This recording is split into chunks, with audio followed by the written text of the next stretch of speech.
Hi నా previous video about Jio fibre scams గురించి చాలా మంది అప్రిషియేట్ చేశారు అండ్ కమెంట్ చేశారు, డిఎం చేశారు దట్ వాళ్ళు కూడా ఇలాంటి ఫ్రాడ్కి గురయ్యారు. నాట్ జస్ట్ జియో, మిగతా కంపెనీస్ నుంచి కూడా వాళ్ళు ఇలా ఫ్రాడ్కి గురయ్యారని తెలిసింది. సో వాళ్ళు అడిగిన ఒక క్వశ్చన్ ఏంటంటే, ఎలా కన్జ్యూమర్ కోర్టులో ఫైల్ చేయాలి కేసు అని చెప్పేసి. So it's very simple.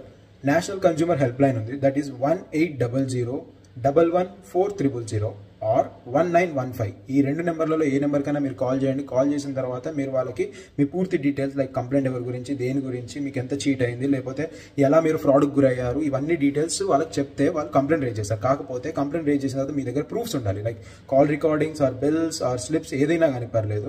మీరు చీట్ అయినట్టు లేకపోతే మీకు మోసం జరిగినట్టు కానీ మీ దగ్గర ప్రూఫ్స్ ఉంటే then you will find the solution. లేదు అంటే మీ టైం వేస్ట్, వాళ్ళ time waste. So keep that in mind before filing the case. Second thing ఏంటంటే, నా జియో ఫైబర్ కంప్లైంట్ గురించి చాలా మంది అడిగారు, ఏమైంది ఇప్పుడు దాకా, ఏమైనా రెజల్యూషన్ వచ్చిందా లేదా అని. దాని గురించి అప్డేట్ నేను మీకు నెక్స్ట్ వీడియోలో చూపిస్తాను. Thanks for watching.